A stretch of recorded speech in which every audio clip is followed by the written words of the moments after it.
Welcome back everyone to GGN. This is part 3 for this news report today, Tuesday, April 16th, 2013. I'm Darko. And I'm ready to go here. Think Chavez was paranoid. Venezuela's Maduro warns of U.S.-funded biker gang. So this is supposed to be a big joke. Ha ha ha. April 11th, 2013.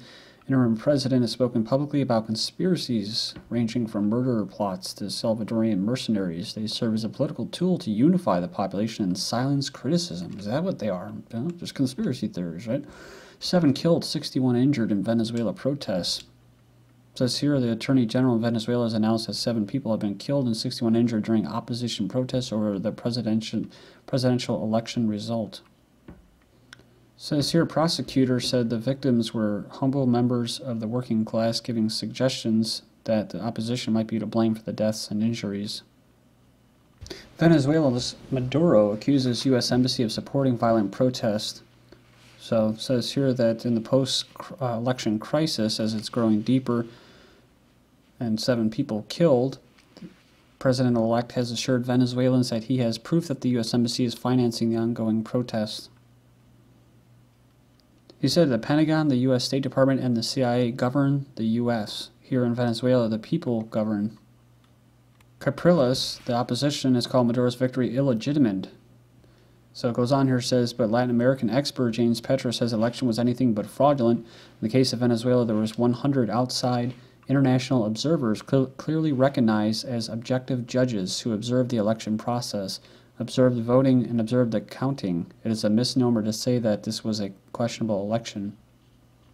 So, like this article said, they're putting forward a steady flow of conspiracy theories unmatched by any period in the Chavez era, who, their leader is now dead, right? That's why they're holding the elections. U.S.-backed El Salvadorian death squads in Venezuela to disrupt elections and assassinate Maduro. This is from April 11th, 2013. So, goes on here, says relatives of civil war victims in El Salvador have documented the criminal history of the Destabilizing family and their links with death squads during the 70s. So, it says here a group of mercenaries has entered the country from Central America. They have 3 objectives. They are coordinating with right-wing groups from a Central American country, and they've coordinated with some of the sectors connected to the Venezuelan opposition candidate. It says these elements explain why have conscripted mercenaries both in El Salvador as well as in other parts of Central America. Then we have Syria's war to get dirtier than ever, says one former U.S. official has called it a cataract of weaponry. From small clandestine offices in countries like Qatar and Jordan, Turkey and Croatia, U.S. Central Intelligence Agency officers have acted as brokers and overseers of massive arms shipments programmed to Syria's opposition rebels. While the operation is shrouded in secrecy, the CIA declines to comment publicly on the arms supply. So they use a code of doublespeak, but exists, it definitely does, and according to arms trafficking investigators who are monitoring data on the supplies, the scale of shipments is huge. Syria, Britain funds rebels overseeing aid inside occupied areas, says Britain has stepped directly into the Syrian crisis, funding scores of civilian rebels to oversee hundreds of millions of pounds in aid deliveries inside occupied areas. They have U.S. feeds Syrians, but secretly. So it goes on here, it says, so secretive is the operation that almost none of the Syrians who receive the help are aware of its American origins. Out of concern for the safety of the recipients and delivery staff who could be targeted by government, it says here the Obama regime and the aid workers have chosen not to advertise their assistance. It says, meanwhile, as the death toll mounts, and the globalists aren't getting their regime change, anger about the perceived failure of the U.S. to help mounts steadily among Syrians who support the rebellion, saying America has done nothing for us at all. So, but of course, it's interesting because they're kind of helping. They're kind of helping these jihadists that are in there, these foreigners. They just bring them with them, and now, right now, that's what we're going to get into. Is it's not about bringing Assad down, regime change, according to the Brookings Institute policy for regime change, and then go on to Syria. Now they have to contain these terrorists, to keep flooding in these terrorists to get regime change, and then when they lose control of them, now they got to fight to try to stop it, right? The insurgency, like in Iraq, Afghanistan, whatever. So it says here that Jordan has agreed to spearhead a Saudi-led push to arm rebel groups throughout its borders in southern Syria in a move that coincides with the transfer from Riyadh to Amman of more than $1 billion. So it's a significant change for Jordan from a policy of trying to contain the spillover threat posed by the invasion of Syria across its border to one of actively aiming to end it before it engulfs the cash-strapped kingdom. A push to defeat al-Qaeda rather than an outright bid to oust Syria's leader is Jordan's driving force. This news coincides with my argument that Obama's policy in Syria long ago abandoned any effort to oust the Assad regime and is instead geared towards containing and undermining the rise of al-Qaeda militants among the rebel opposition. So yeah, when these people say, you know, why won't you help us? America has done nothing for us. Well, the thing is they want to see them go boots on the ground. Well, I can tell you, at least from what I've read, is that the White House has no intentions of having a military force on the ground. They may have small contingencies of clandestines and operatives, and maybe there's SIS from the UK, but for the most part, they don't plan on doing that because they plan on using jihadists and foreign terrorists, mostly of Sunni, Wahhabis, and that they want to use them. But they need to be able to contain them. They're getting out of control. So Syrian forces kill more militants and seize arms. So I guess the reports that are coming out are that the Syrian government have basically cleared out a lot of these terrorists and recaptured bases in the north of Syria. The Syrian army says it's killed more foreign-sponsored militants and seized their weapons during an operation across the country. It says in addition, the Syrian armed forces captured many machine guns, sniper rifles, rocket launchers, handmade rockets, mortar shells, and anti-tank missiles. So they've also seized 4 cars carrying caches of weapons in the northwestern governorate of Idlib. They dismantled 5 Turkish-made anti-armor mines, also capturing explosives. They inflicted heavy losses on armed groups near the shrine of this Syeda, south of the capital of Damascus. Iran says Syria to play a stronger role in the region after crisis ends.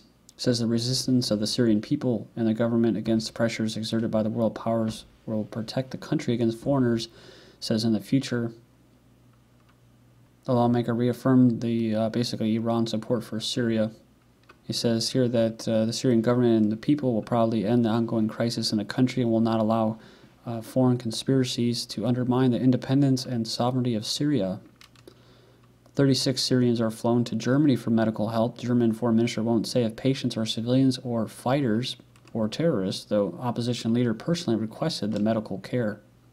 It says 36 seriously wounded Syrians were being flown to Germany for treatment in military hospitals. Yeah, that's usually where they send American troops when they medevac them out of the country, out of theater. Police official, Syrian man arrested in Greece with large consignment of telescopic sights. So a senior police official says a Syrian man has been arrested on Greece's northeastern border with Turkey.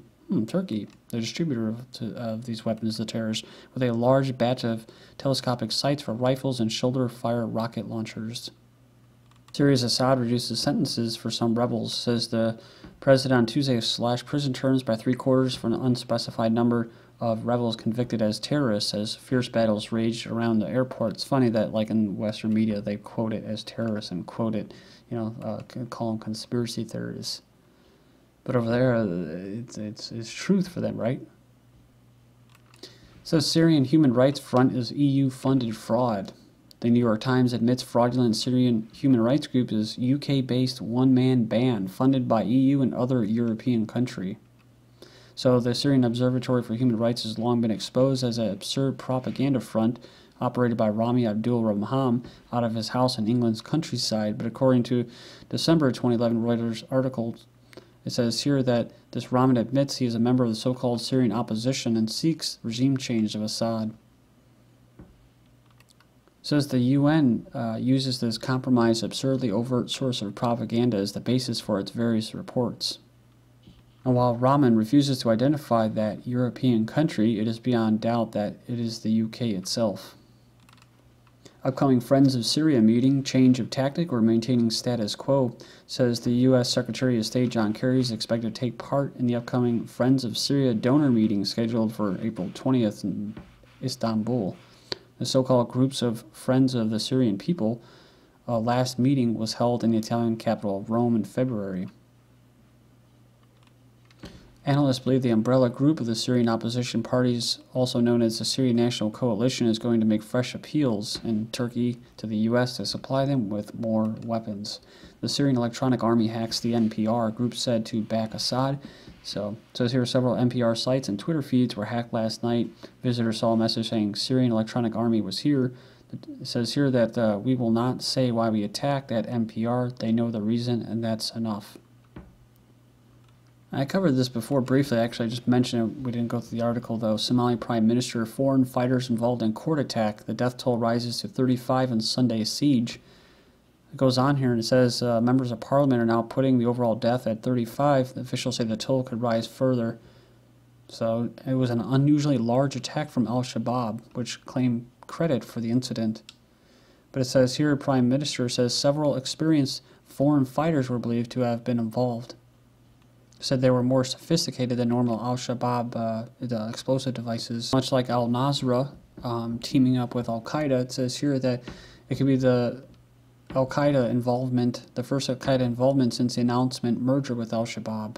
Israel's booming economy puts billions in U.S. aid under spotlight. Boosted by newly discovered natural resources, Israel is surging ahead economically. So it says here it's a surge that is pushing the issue of the country's $3 billion in annual aid from the U.S. onto the agenda. The boom may give a louder voice to calls for a reduction to the $3 billion worth of financial assistance Israel receives from the U.S. each year. And Erdogan and Turkey float gas pipeline plan with Israel. They like to play this crap off, this kind of fake feud between Erdogan and Netanyahu, you know. Because there's a lot of Turkish people that don't like Erdogan. Says that he's basically he's a lapdog for Israel too. So, but he has to maintain that hardline appearance. Says here Turkey's energy minister says that a pipeline project between the two countries could have become possible maybe someday. Say they would like to open a construction project of a pipeline to distribute Israel's newly discovered gas. Helmand province poppy crop tripled since UK took over security. So the opium poppy production in Afghanistan, where British forces are stationed, has tripled compared to 2006 when the British first went there. I saw this article. This is just pretty eerie. 6 strangled, 1 decapitated in Mexican resort of Cancun. 6 people were found strangled to death and 1 decapitated in southern Mexico tourist resort in Cancun. So it basically said it looks like the victims were independent drug dealers without any links to any specific cartel. So that's why it's scary. A Jewish crime lord behind 35 million pound cocaine haul sues prison chiefs for denying him kosher food. He's 68 and accuses prison service of institutionalized anti-Semitism. The cocaine smuggler is demanding 2,500 pounds in damages. Also claims that the prison has failed to provide Jewish books in the library. Cartel money laundering trial begins in Texas. Multi-million-dollar horse racing and breeding operation run from an Oklahoma ranch was actually in front from the notorious Mexican drug cartel to launder millions of dollars in drug money. So this is pretty interesting because all those banks that were laundering money, what's going to happen to those guys? They're too big to fail and too big to jail, right? So, the connection I made about these race horses was what if they are trying to launder money. Racehorses are dropping dead in California. 17 confusing deaths since July. So I wonder how many horses are owned by the drug cartels or the mafia. Is that a sign? Are they hits on horses? I don't know, because I was trying to find a reason for that. You know, what's going on there with that? President Obama signs bill killing anti-corruption and pro-transparency Stock Act provisions. Purpose of the Stock Act, which stands for Stop Trading on Congressional Knowledge, is described by the Center of Politics. So it requires online posting of personal financial disclosure statements for lawmakers. So they say basically that they signed it and then they kicked it back, and then yesterday President Obama completed this rope-a-dope deception by signing a new bill which stripped key provisions from the Stock Act and rolled back a lot of the progress that the original bill had made in promoting transparency and open government. To finish up here, FDA lets drugs approved on fraudulent research to stay on the market. It says it pulled none of the drugs in the market, even temporarily letting consumers take ibuprofen and other meds, and no longer knew for sure were safe and effective. Nuclear waste barrels remain strewn across the floor of the English Channel. Arkansas representative backs request to move the Exxon pipeline. They want to move it away from a watershed which provides drinking water for the hundreds of thousands of people. Thank you.